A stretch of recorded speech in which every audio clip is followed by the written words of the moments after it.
Wow, look at that. The lake turned into water for the kids in Africa. How great. Well, this is not how it actually works. This is slacktivism. Slacktivism is a combination of the terms slacker and activist. It's used to describe people who like to share things, spread the word, and get the message out about big problems going on in the world, while doing as little as humanly possible to actually do something about the problem. Selectivism has become an increasingly growing problem since the rise of social media sites. People like to think that just liking or sharing a page will be able to cause a huge impact and will actually do something. This is sadly not the case. Selectivism has the potential to even damage and destroy charitable organizations. People like to show that they care but aren't willing to dig deep enough into what they're actually spreading, and that in turn spreads ignorance on the topic. A good example of earlier slacktivism, people not really digging deep enough into what they're spreading, is an email discussed by staff writer for Newsday.com, Monty Fon. The email some student college kids put together, they were trying to rally people to protest the government in Colorado. The email circulated for 6 years, long after the rally was supposed to actually take place. The P.O. box that was set up for the email for the kids had to be shut down because it was getting so many responses and nobody could do anything with responses because of how old the whole movement was. This is not an isolated incident. Another example of this type of thing is a Facebook page created by Danish psychologist Anders Kolding Jorgensen. He started the page to save a fountain that was going to be torn down in Copenhagen. The funny thing is, there was never any real talk of the fountain being torn down aside from this Facebook page. Miraculously, this page managed to gain over 27,000 likes and shares, yet not one of the people who looked at it had any sense to see if this was real or not. They just wanted to look like they cared. Now for me, one of the biggest slacktivist movements to date, Kony 2012. It was great. We were going to take down a warlord with a few likes, tweets, shares, and flyers. This movement gained so much momentum that the President of the United States even addressed it.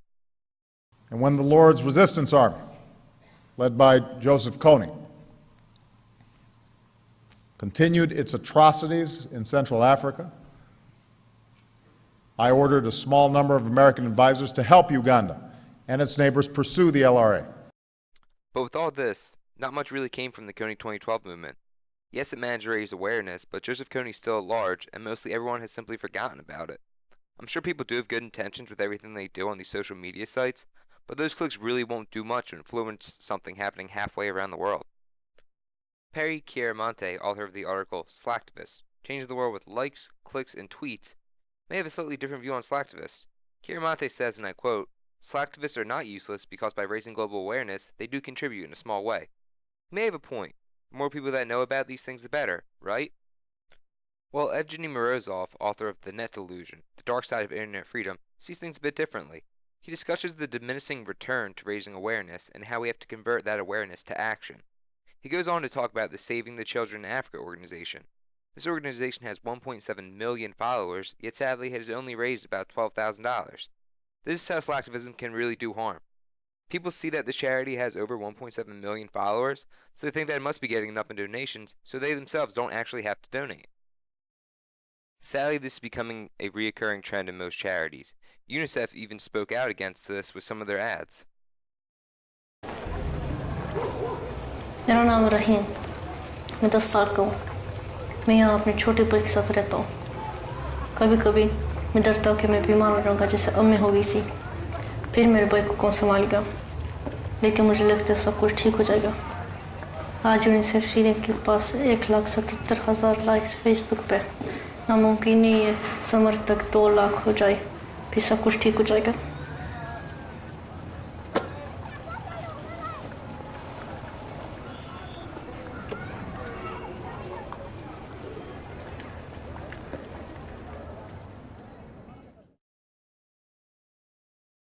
Canadian Television News put out an article discussing slacktivism and a study done on it. The study was done by the University of British Columbia that discovered some startling facts about slacktivism in today's society. To conduct the study, students were asked to engage in an initial act of free support for a cause or charity, things like joining a Facebook group, accepting a poppy, pin, or signing a petition. Participants were then asked to donate money or volunteer for the organization. Researchers found that the more public the tokens show for endorsement, the less likely participants are to provide meaningful support later on. However, if participants were provided with the chance to express token support more privately, such as confidentially signing a petition, they are more likely to donate time or money later on.